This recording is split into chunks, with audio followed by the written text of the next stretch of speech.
Hello everybody, welcome to Module 5 of Risk Management subject.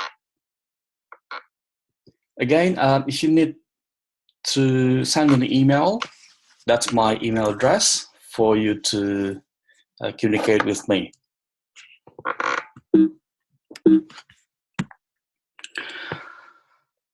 Okay, again, my favorite notes.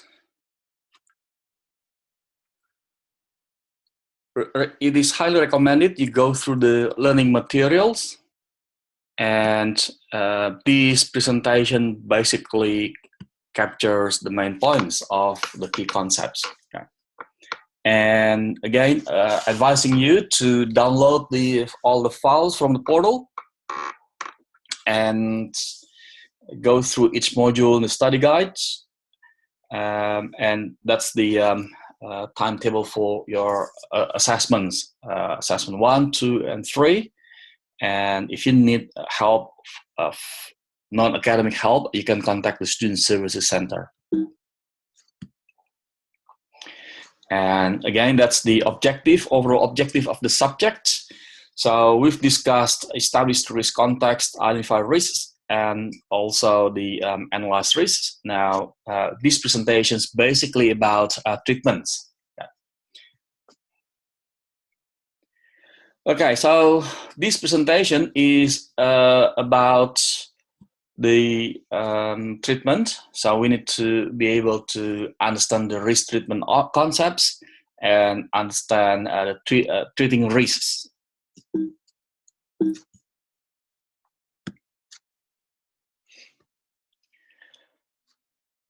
Now, you would remember we discussed this slide some time ago to help you understanding the risk register. So we had 2 risks in here that we need to manage, and we analyzed the likelihood and impact for each risk. And after that, we analyze the risk level, which is basically multiplying the likelihood and impact, or it is basically the product of likelihood and impact. And after we analyze our risks, we look at the risk at the highest level. That will be our priority number 1. So that's the one that we captured last time in the previous presentation. Okay, now we are going to discuss about the risk treatment with this presentation.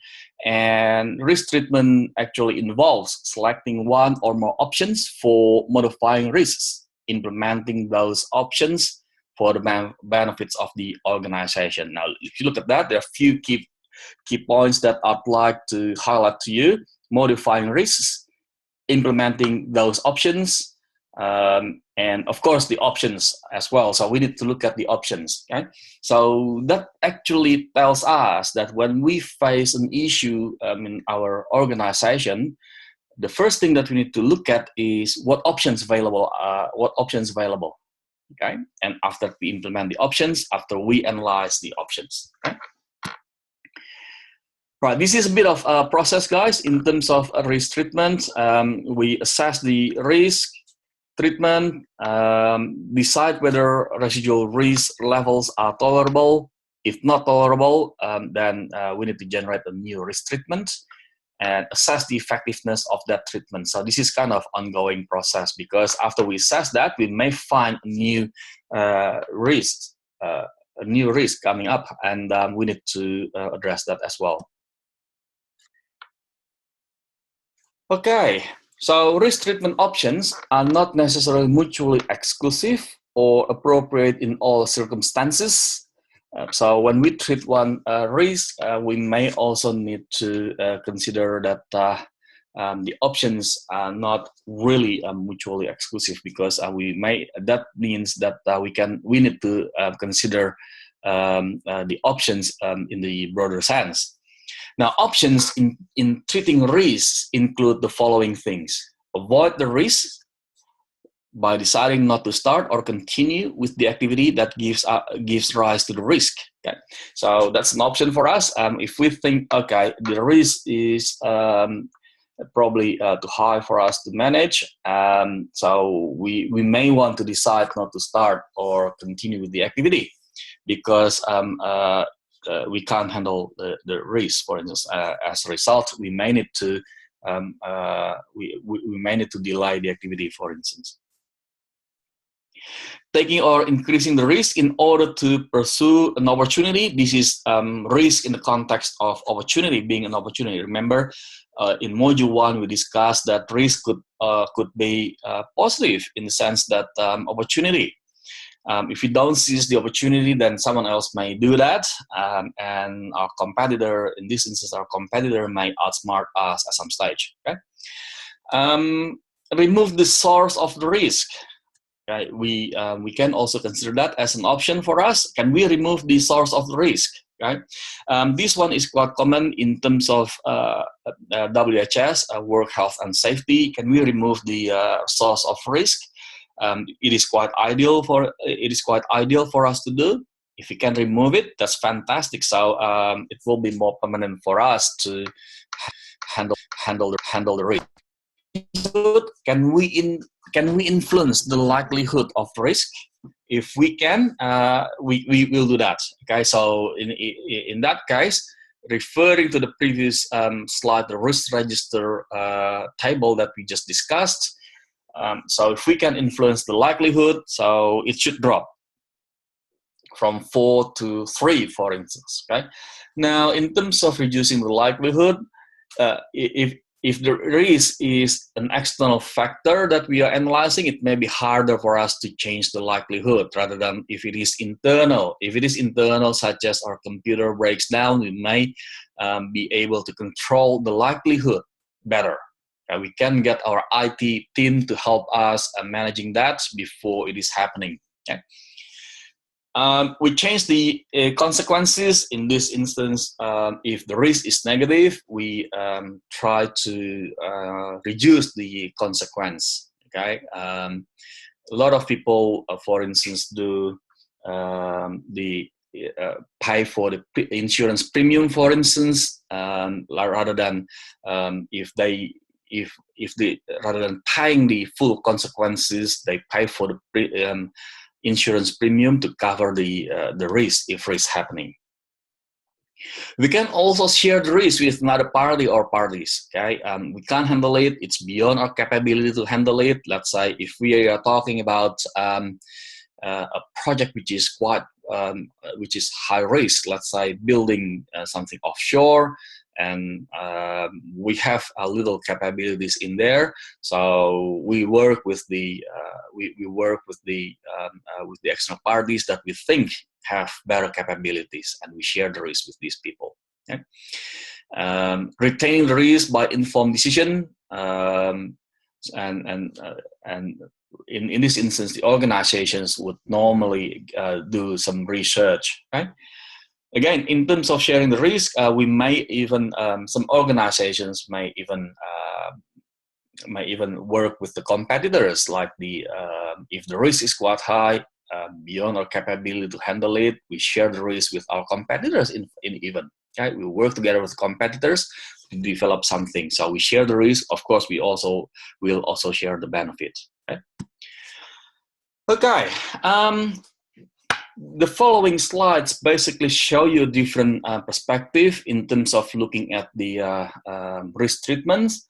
There's some other options as well from different perspective. Okay, some other experts suggest that which is similar to the previous one that we discussed. Avoiding the risk. That means we can end the activity. Now we can't handle the risk. The risk is too high, beyond our capability. There is no one else we can share risk.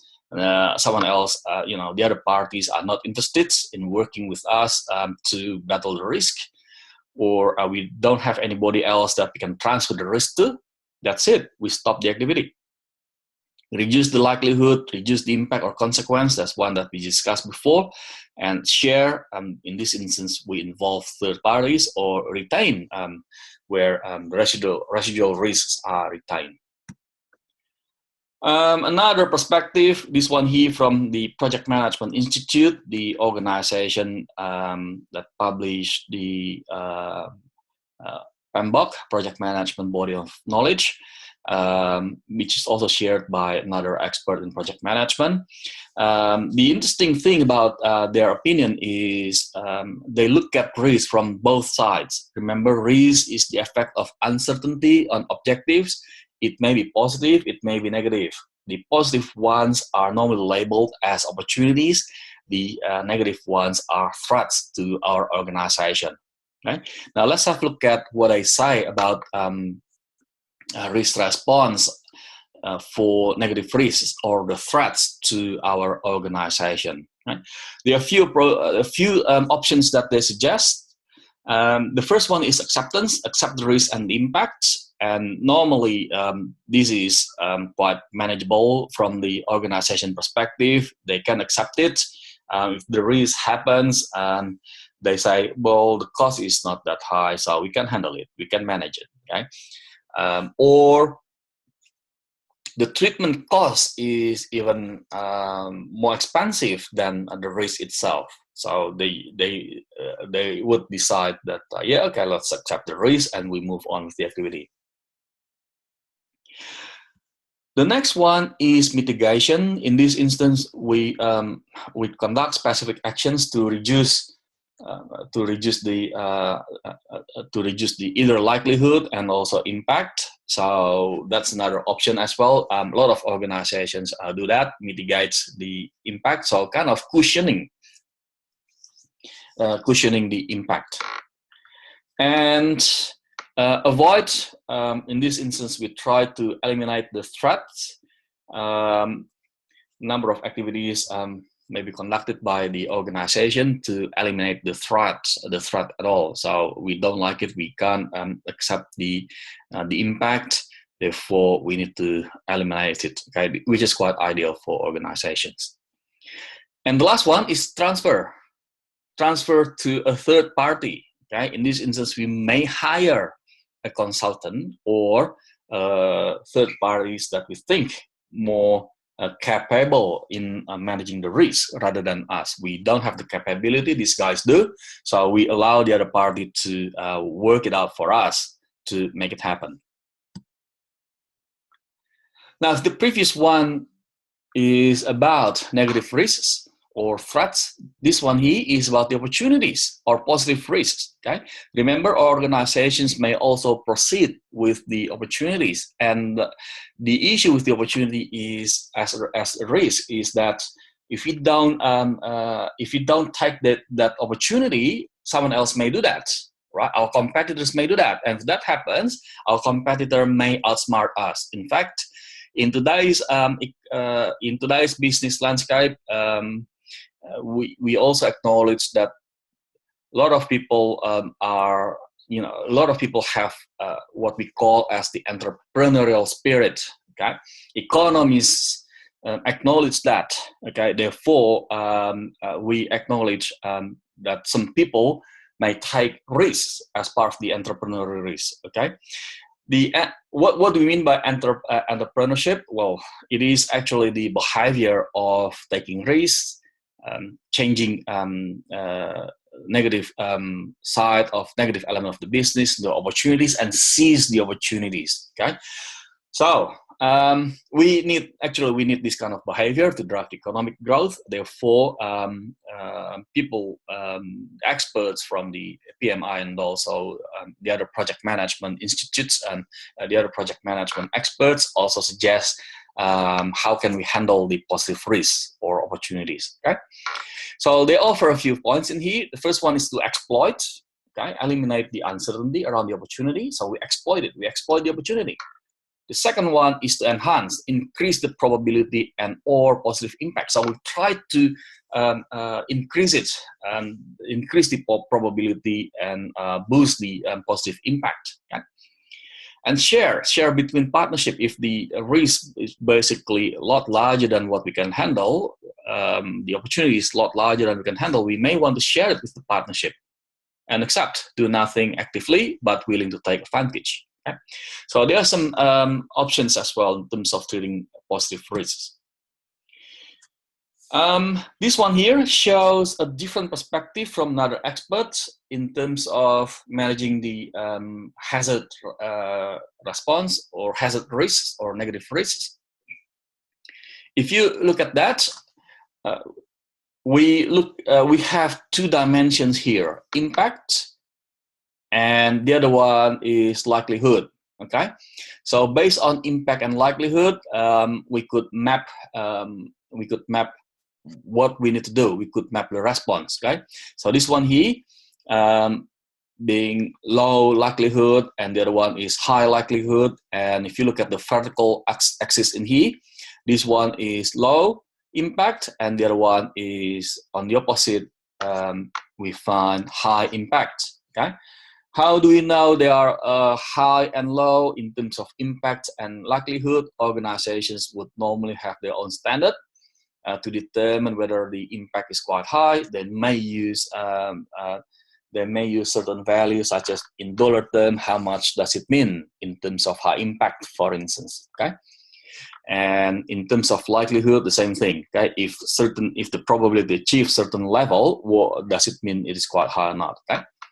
So based on these two dimensions, likelihood and impact, we have 4 quadrants of response. Okay? We have 4 options. Okay, so the first one here is low in terms of impact and low in terms of likelihood. We actually talk about tolerating risk and its likely impact. We accept it, we retain it. Okay? Yeah, that's okay. We can accept it because the impact is quite low. And the likelihood is also quite low. Okay? And moving up, we have high impact and low likelihood. What do? The impact is quite high, likelihood is low. Well, we can transfer it to another party, okay? Another organization, for instance. What about if the impact is quite high and likelihood is also quite high? Okay, so this is the area where we need to get help from the senior management team, to consult with them, getting their advice. Okay, we can terminate the option would maybe around terminating the activity. Avoid, in this instance, we avoid or eliminate it. Okay, in this instance, we can't accept the impact because it's quite powerful in terms of impact. Okay? And another one here is basically about low impact of risk, and the likelihood is quite high. Okay, we treat it. Okay? That's the option that we do. We treat the risk to reduce the likely impact, or reduce the and we try to influence it. We try to influence it in order to reduce it. Okay? Now, this one here is about 4 E's of opportunity response. If the previous one is about the hazard response or negative response, or negative response in terms of managing negative risks, this one here is about managing the positive risks or opportunity risks. Okay, based on likelihood and impact. Okay, again, same thing, low, high, and this one here in terms of impact, we also have low and high. Okay, the first one here is exist. Yep, we exist. The impact is quite low and the likelihood is quite low. So yes, that's a strategy that we'll adopt. And what about if the impact is quite high, likelihood is low for the opportunity to arise? Well, we try to exploit it. That's the strategy that they recommend to us. And if the likelihood is quite high, impact is quite high, we exit from there. And what about if the likelihood is quite high and the impact is quite low? So we try to explore it. We try to explore the opportunity further for us for the benefit of the organization. Okay. Right. So how are we going with this? Okay. Remember, at the end of the day, we need to consider the treatment plan here. What is the treatment plan? So we have analyzed the risk. Okay, we have prioritized risks, and we've got some ideas in terms of the treatment now, and what options that we have. Okay, and following that, we will detail the action plan. We'll detail the action plan and we are going to discuss that in the next module. Okay, so now for this module, following following the direction that we have done so far, following the previous topics, we are discussing the treatment plan tonight. What options available for us in terms of treating risk? Okay, and the next module will talk about the action, which is basically about the implementing risk treatment. Okay, again, guys, please do not get frustrated. Stay tuned. And instead of getting frustrated, our recommendation for you is please go through Module 5 and start Assessment 3, which is due in week 11, and attempt all tasks. Okay? If you need help, you can contact me. Okay? And I believe so far my response rate is quite fast. I will accept when you need me to go through your draft. I need a bit more time to go through the draft. Okay? All right, stay tuned for the next module. And that's my references. They are my references for this presentation. And good luck.